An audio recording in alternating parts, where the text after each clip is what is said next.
Bismillahirrahmanirrahim. Alhamdulillahi rabbil alamin. Allahumma salli wa sallim wa barik ala Muhammad wa ala ali Muhammad. Allahumma inna nas'aluka ilman nafi'a wa rizqan thayyiba wa amalan mutaqabbala. Allahumma ansuril mujahidin warhamil mustad'afin wa dammir a'da'ad din wa atmis ala amwalihim. ربنا تقبل منا إنك أنت السميع العليم وتب علينا إنك أنت التواب الرحيم آمين يا رب العالمين. Alhamdulillah kaum muslimin rahimakumullah. Kita lanjutkan pengajian hadis dari kitab Al-Jami' As-Shaghir karya Al-Hafidz As-Suyuti wafat 911 rahimahullahu taala. Dan kita sudah sampai pada hadis 5371. فقال المؤلف رحمه الله تعالى ونفعنا به وبعلومه في الدارين آمين قال رسول الله صلى الله عليه وسلم ammatu rata-rata azabil qabri siksaan kubur itu adalah minal bauli dari sebab kencing.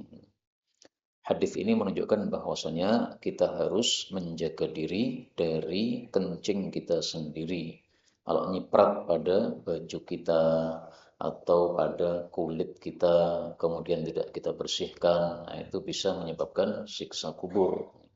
Karena itu harus istitar dan harus istingza, membersihkan diri dari kencing yang mengenai tubuh kita. Dalam satu hadis, Nabi Shallallahu Alaihi Wasallam bersabda tentang Sa'ad bin Mu'adz. Lau naja ahadun min dhammatil qabri lanaja Sa'ad bin Mu'adz. Seandainya ada seseorang yang selamat dari kencetan kubur, niscaya Sa'ad bin Mu'adz itu selamat darinya karena fadilahnya banyak. Walaqad tumma dhammah, dan sungguh dia telah dikencet kemudian dilonggarkan lagi. Nah, dalam hadis yang lain disebutkan Sa'ad bin Mu'adz ini punya sedikit kekurangan di dalam bab menjaga diri dari kencingnya sendiri. Karena itu meskipun kencing berdiri boleh, tetapi lebih bagusnya duduk, karena kalau kita kencing berdiri dikhawatirkan nyipratnya itu lebih banyak. Tapi kalau kita duduk, nah, nyipratnya itu lebih sedikit karena apa? Teleser dengan tanah ya, mendekati kepada tanah yang kita kencingi padanya. Berikutnya 72, ibadallahi, wahai hamba-hamba Allah, la tusawwunna, sungguh betul-betul kalian harus meratakan sufufakum, saf-saf kalian, yaitu meluruskan. Atau kalau tidak, maka la yukhalifannallahu, sungguh betul-betul Allah akan menjadikan berselisih baina wujuhikum, di antara hati-hati kalian. Hadis muttafaqun alaih.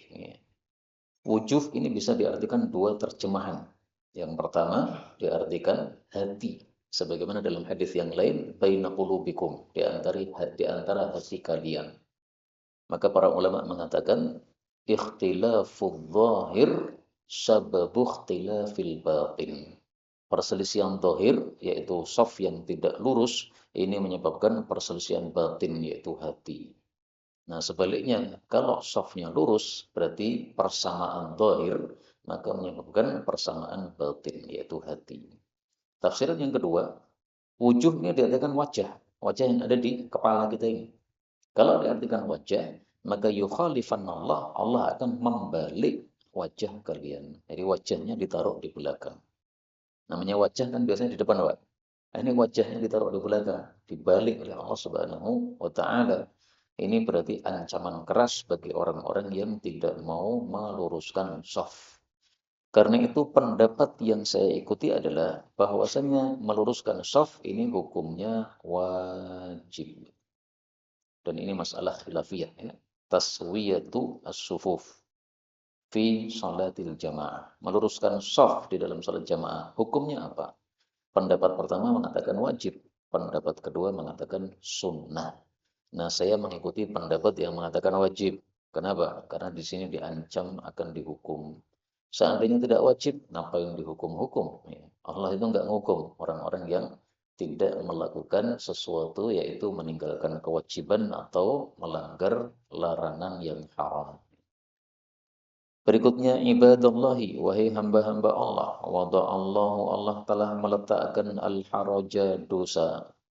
illa kecuali imra'an seseorang yang iqtarada dia telah menggunting maksudnya menggibah imra'an seseorang dulman secara zalim. Fadzaka maka itulah yuhriju yang menyebabkan dosa wa yuhliku dan membinasakan. Ibadallahi wahai hamba-hamba Allah, tadawau berobatlah kalian. Fa innallaha ta'ala karena sesungguhnya Allah ta'ala lam yadha' tidak meletakkan da'an penyakit illa kecuali wada'alahu Allah letakkan juga untuknya dawaan obat. Illa kecuali da'an wahidan penyakit satu saja yaitu al-harama yaitu pikun atau tua ini tidak ada obatnya sama sekali. Semakin tua, akhirnya kemudian mati. Kaum muslimin rahimani wa rahimakumullah, hadis ini menunjukkan dua hal. Yang pertama, ghibah hukumnya haram. Kata-kata qarada, ya kata roda itu arti asalnya memotong. Nah, orang yang menggibah itu disebut memotong karena dia memotong haknya orang lain, memotong kehormatannya orang lain.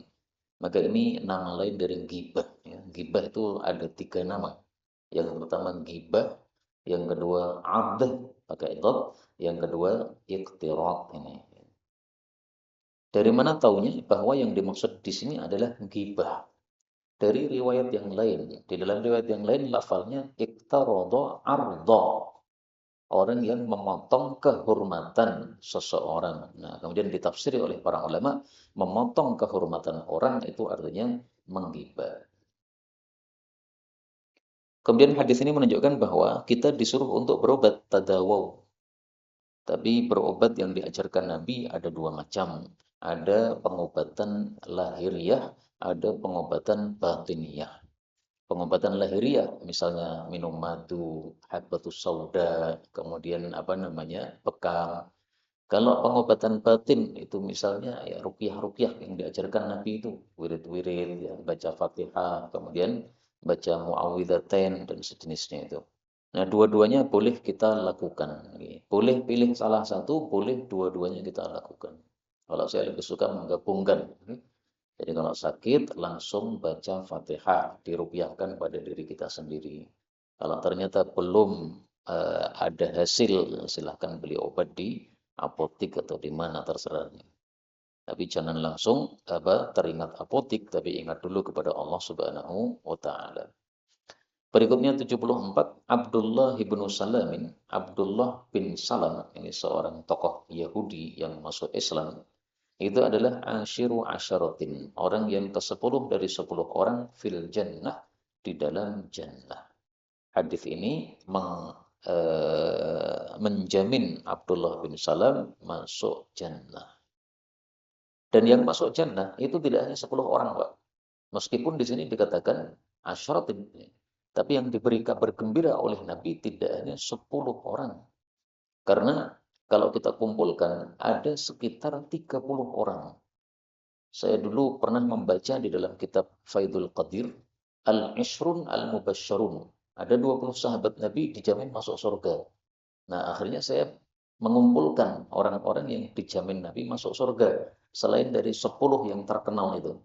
10 itu siapa? Abu Bakar, Umar, Uthman, Ali, ini khulafa.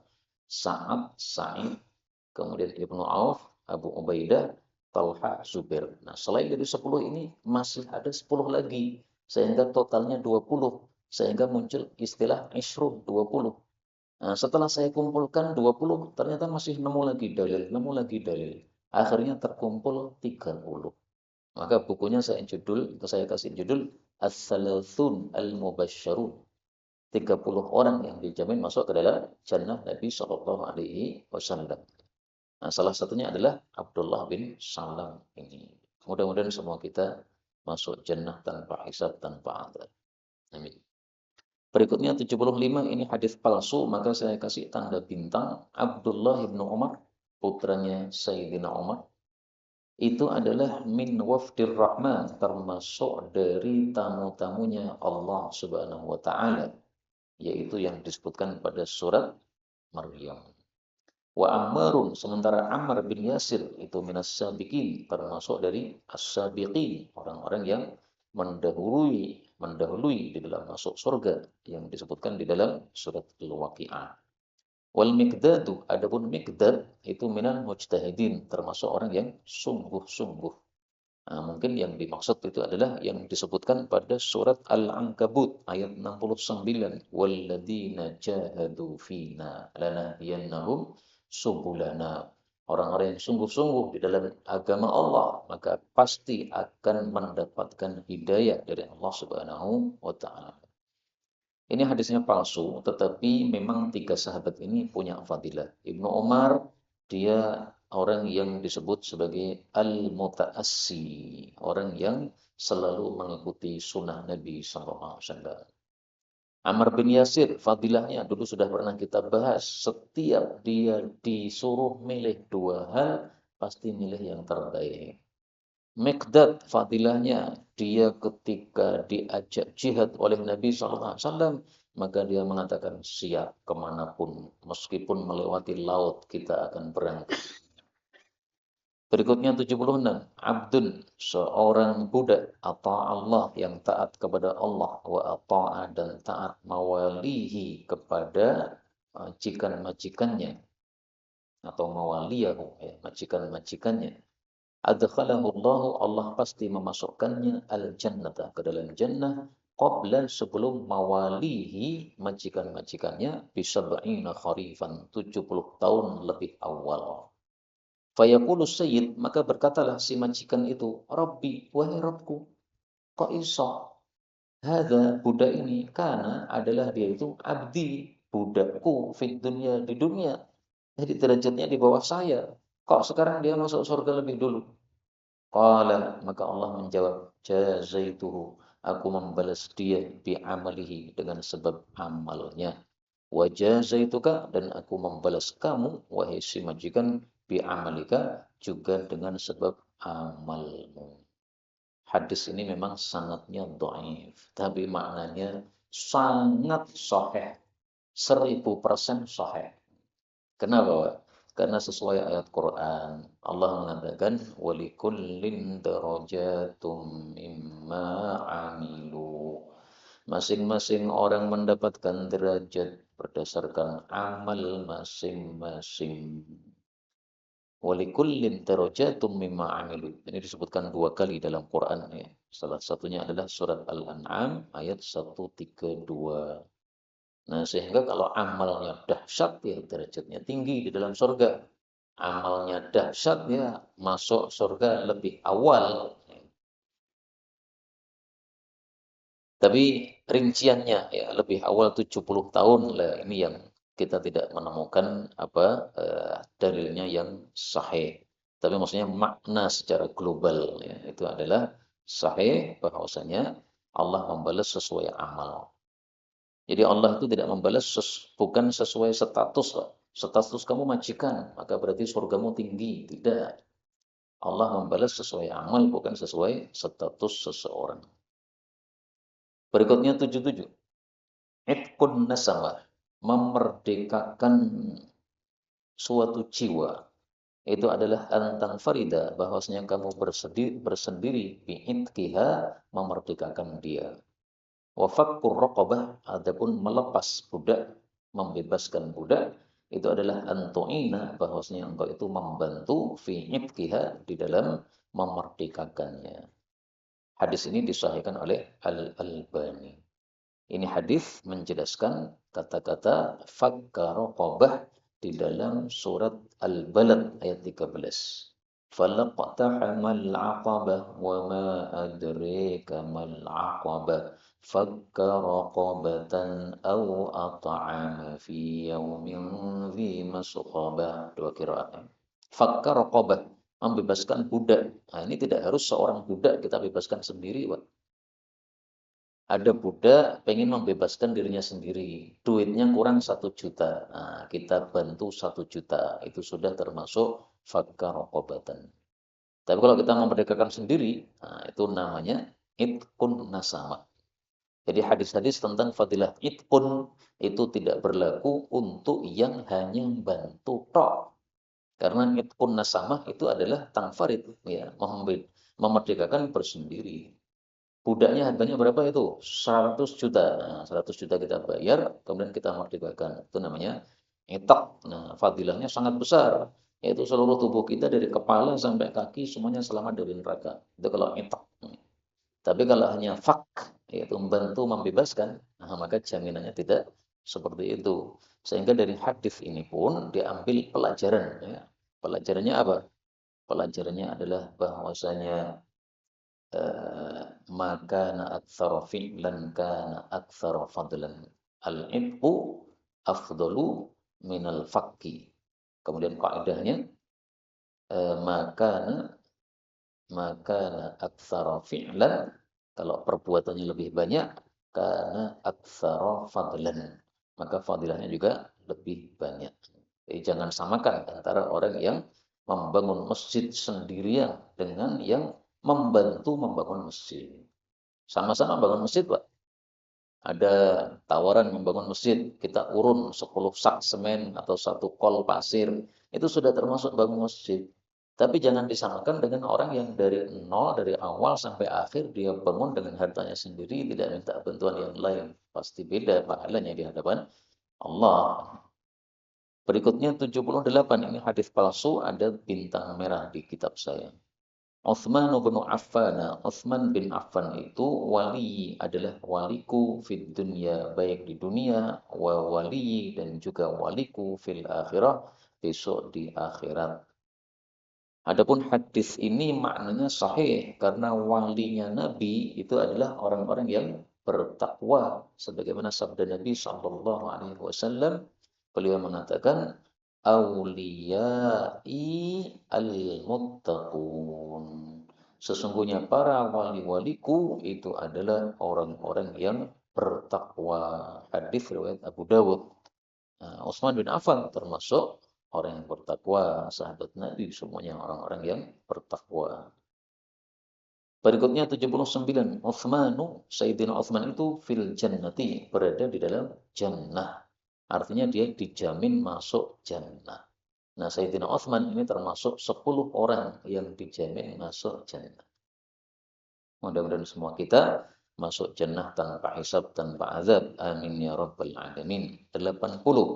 Utsmanu, Sayyidina Utsman bin Affan itu hayyun, orang yang sangat pemalu. Tastahyi, malu minhu, terhadapnya al-malaikatu, para malaikat. Hadis ini disahihkan Al-Albani. Malu itu definisinya apa? Definisinya khuluqun, satu akhlak, yab'atsu ala, yang menyebabkan dua hal. Pertama, fi'lil madih, melakukan sesuatu yang terpuji, wa tarkil qabih, dan meninggalkan sesuatu yang tercela.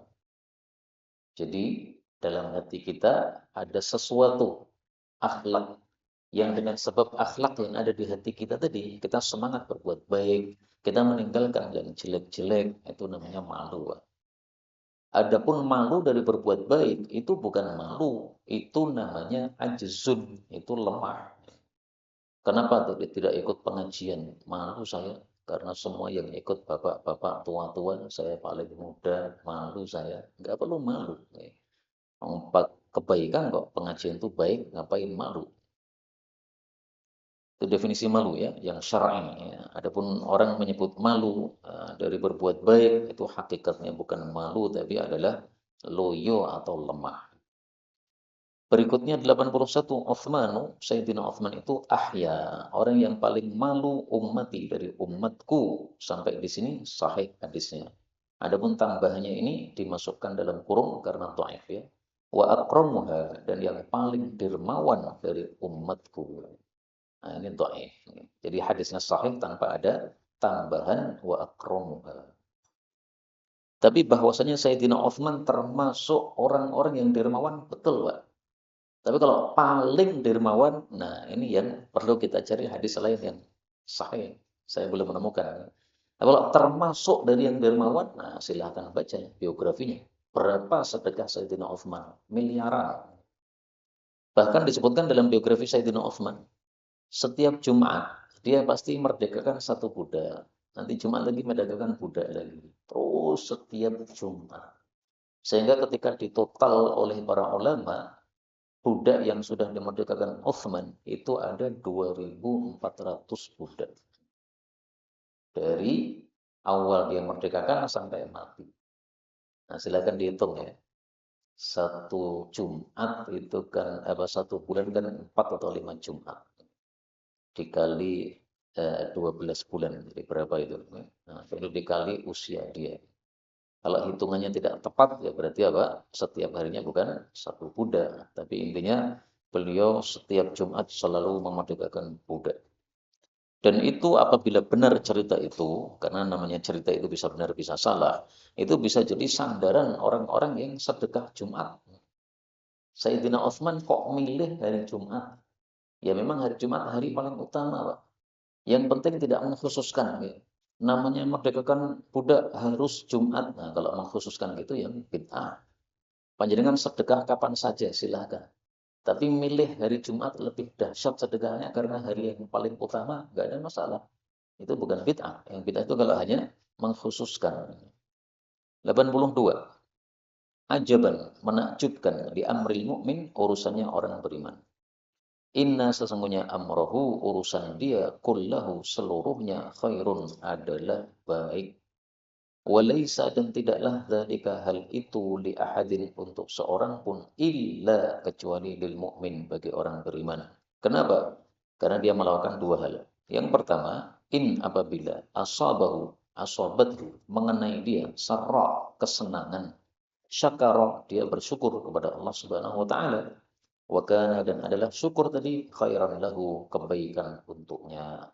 Yang kedua, wa in dan apabila asabathu menimpa dia dharra'u kemadharatan, sabara maka dia sabar. Fakana maka adalah sabar itu khairan lahu kebaikan untuk dirinya. Hadis ini sahih, belum ada derajatnya ditulis sendiri. Jadi orang beriman itu karena paham, maka dia setiap kondisi diterima. Kondisi yang menyenangkan diterima dengan cara syukur. Kondisi yang tidak menyenangkan diterima dengan cara sabar.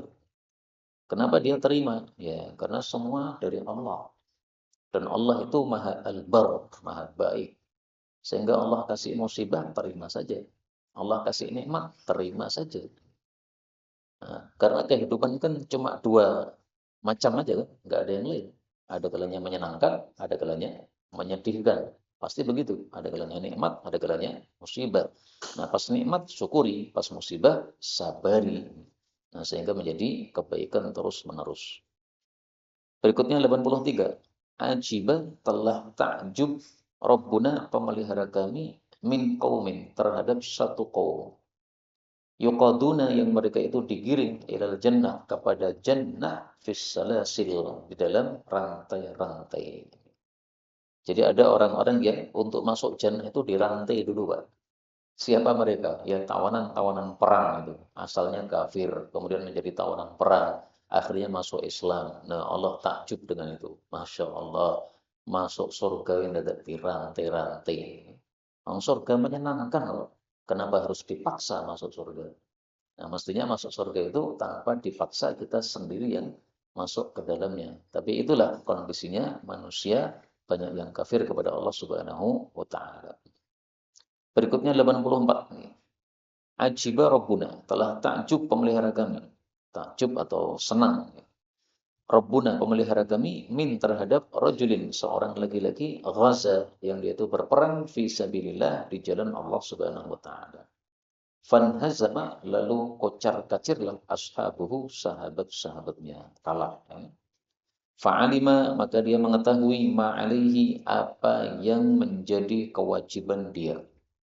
Faraja'a maka dia pun kembali tidak ikut kocar-kacir hatta sehingga uhriqa dituangkan damu darahnya alias dia mati. Kewajibannya apa? Kewajibannya itu perang nggak boleh lari, Pak. Maka dia tidak ikut lari, balik lagi.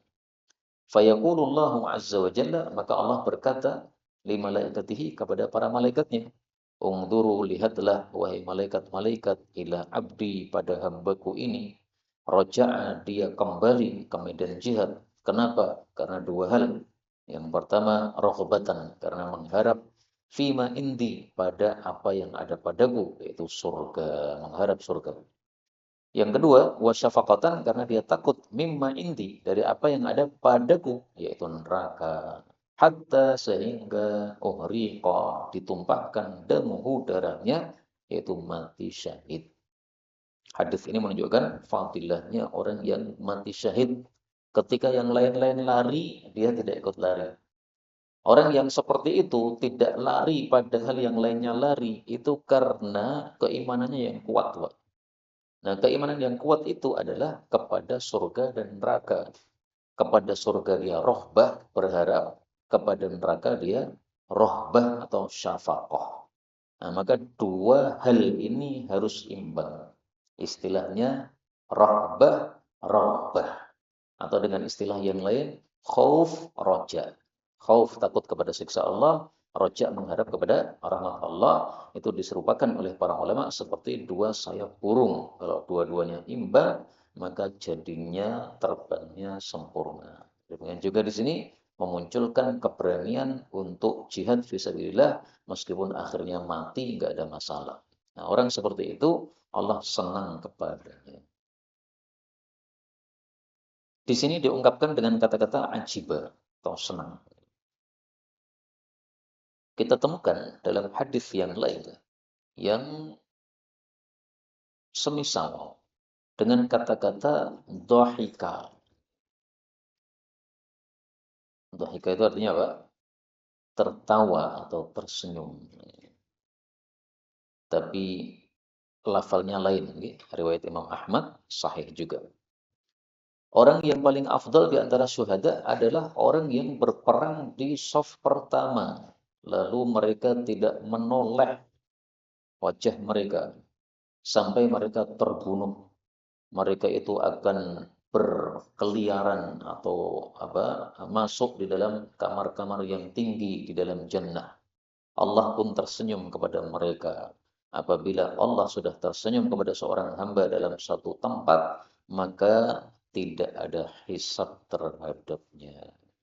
Mudah-mudahan kita disenyumi oleh Allah Subhanahu wa taala sehingga masuk surga tanpa hisab. Amin ya rabbal alamin. Nah, maka di sini kalimatnya berbeda ya. Kalau yang di sini ajiba, senang. Kalau satunya tadi apa? Dhahika, tersenyum. Mirip tadi, Pak. Kalau yang tersenyum tadi soft pertama dan dia tidak menoleh, alias tidak balik ke belakang, terus maju. Kalau yang hadis ini tadi roja, dia kembali.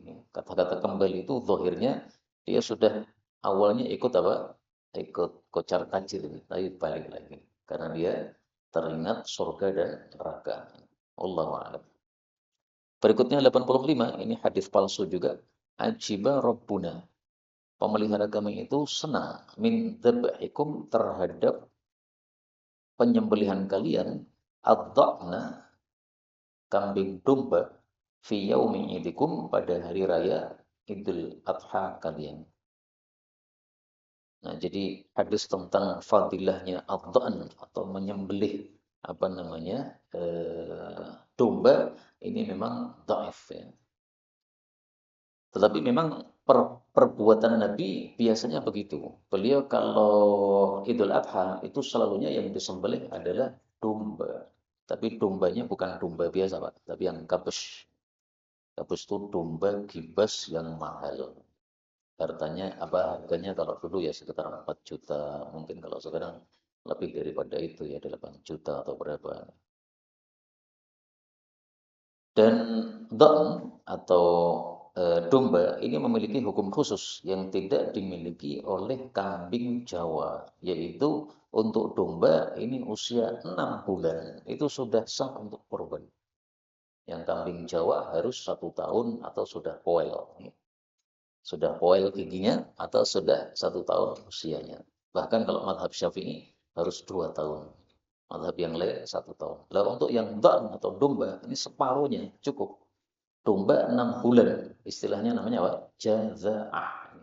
6 bulan ini belum foal, Pak. Khusus untuk domba sah. Untuk kambing Jawa tidak sah. Itu kelebihannya don. Berikutnya 86. Ajibtu, aku takjub min qaumin, terhadap suatu kaum min ummati, dari umatku yaitu umat Islam. Yarkabuna, mereka itu menaiki al-bahra, laut, maksudnya naik kapal. Kal muluki, seperti raja-raja, alal asirrah, di atasnya dipan-dipan. Jadi kemuliaan mereka itu seperti raja di atas dipan. Nah, pertanyaannya, seperti raja di atas dipan, itu kondisi mereka ketika di dunia atau kondisi mereka ketika di akhirat? Ini diperselisihkan oleh para ulama. Nah, tafsiran yang kedua, yaitu kondisi ini adalah kondisi di akhirat, itu yang dipilih oleh Al-Imam Ibnu Hajar. Ya, kondisi mereka besok di akhirat itu adalah kalmuluki alal asirrati, dimuliakan oleh Allah sehingga seperti raja di atas dipan-dipan atau singgasananya. Wallahu a'lam. Berikutnya 87. Ajibtu, aku takjub lil mukmin, terhadap orang beriman. Kenapa? Karena innallaha, sesungguhnya Allah Ta'ala, lam yaqdi, tidaklah memutuskan, lahu, kepadanya, qadaan, satu keputusan, illa, kecuali, karena adalah keputusan itu khairan lahu, menjadi kebaikan untuk dirinya. Tafsiran hadis ini sudah lewat pada hadis di atas tadi, yaitu kalau nikmat syukur, kalau musibah sabar, maka menjadi kebaikan. Jadi silahkan, apapun yang datang dari Allah itu kita terima. Caranya bisa menerima apapun yang datang dari Allah gimana? Itu tadi kuncinya ya. Allah itu al-barru, maha baik. Kalau maha baik berarti tidak mungkin ngasih yang buruk. Lah kok ngasih sakit loh? Ngasih sakit itu baik. Baiknya gimana? Baiknya menyebabkan dosa-dosa kita digugurkan. Jadi malah baik itu. Makanya ada orang yang pernah mengatakan kepada Nabi, ya Rasul, saya nggak pernah pusing, saya nggak pernah demam. Kata Nabi, ini orang ahli neraka. Kok bisa ahli neraka? Ya karena tidak pernah sakit, berarti dosanya numpuk, sebagaimana orang-orang munafik, ya ahli neraka. Alhamdulillah. Berikutnya 88. Ajibtu, aku takjub lil mukmin, terhadap orang beriman, wa jazaihi, dan keluh kesahnya, minas saqami, dari sebab sakit. Walau, padahal kalaulah ya'lamu, dia mengetahui, malahu, apa yang menjadi pahala dia, fis saqami, di dalam sakitnya itu, maka ahabba, dia pasti senang, ayyakuna, bahwasanya adalah dia itu saqiman, sakit terus, hatta yalqallaha, sampai dia berjumpa kepada Allah Subhanahu wa taala. Tapi hadis ini didhaifkan oleh Al-Albani. Dan keluh kesah ketika sakit, maksudnya mengeluh karena sakit, itu tidak dosa. Imam Ahmad pernah ditanya, wah Imam Ahmad, ada orang sakit, saking sakitnya itu sampai dia mengeluh, waduh, waduh, gimana itu? Nah, kata beliau, enggak apa-apa. Yang penting hatinya itu tidak menggerutu terhadap takdir Allah. Jadi mengeluhnya orang sakit itu belum tentu karena hatinya enggak terima, Pak. Tapi karena memang dia sakit. Coba panjenengan sakit gigi, kan saking enggak kuatnya itu kan sampai, nah gitu kan, kadang-kadang bersuara bagaimana gitu, macam-macam suaranya orang yang sakit merintih-rintih. Nah, yang penting hatinya tetap terima. Tapi suara yang keluar, kata Imam Ahmad, enggak masalah. Berikutnya 89. Ajibtu, aku takjub lima ini, terhadap dua malaikat, minal malaikati, dari para malaikat, nuzulan ilal ardi, ya, nazala, ya, keduanya turun ilal ardi, ke bumi. Yaltamisani, keduanya itu mencari, abdan, seorang hamba, fi musallahu, di tempat salat dia biasanya. Falam yajidahu, lalu keduanya tidak mendapati orang itu. Thumma, kemudian, araja, dua malaikat ini naik, ila rabbihima, kepada pemelihara keduanya. Faqala, lalu keduanya ngomong, ya Rabbi, wahai Rabbku, kunna, adalah kami, naktubu, biasanya menulis, li abdika, untuk hambamu, al-mu'min, yang beriman ini, fi yaumihi, pada harinya, wa ilalatihi, dan malamnya, minal amal, dari amalannya, kada wa kada, sekian dan sekian. biasanya sholat sunnah 20 rakaat, biasanya baca Quran 5 juz, misalnya. Fawajadnahu, lalu kami dapati dia, qad habbastahu, engkau telah menahan dia, fi hubalatika, di dalam talimu, yaitu sakit maksudnya. Falam naktub, maka kami pun tidak menulis lahu untuk dia syai'an apapun, ya memang dia nggak beramal, lagi sakit. Faqala Allahu azza wa jalla, maka Allah mengatakan, uktuba, tulislah li abdi, untuk hambaku itu, amalahu, amalnya, fi yaumihi wa lailatihi, pada sehari semalamnya. Wala tanqusa, jangan kalian kurangi, min amalihi, dari amalnya, syai'an, sedikit pun. Alayya, atas tanggunganku, ajruhu, pahala dia, menghabastuhu, selama aku masih menahan dia dengan sakit. Walahu, dan bagi dia, ajru, pahala, maka ya'mal, apa yang biasanya dulu dia amalkan. Ini hadisnya sanadnya dhaif, tapi maknanya sahih. Kok bisa maknanya sahih? Ada hadis yang semisal, tapi tanpa dialog seperti ini. Tanpa dialog antara hamba dengan antara malaikat dengan Allah. Ini hadisnya yang sahih riwayat Hakim. Ma min muslimin, tidak ada seorang pun muslim yang mendapatkan musibah pada jasadnya kecuali Allah menyuruh para malaikat hafadhah, yaitu yang mencatat amal.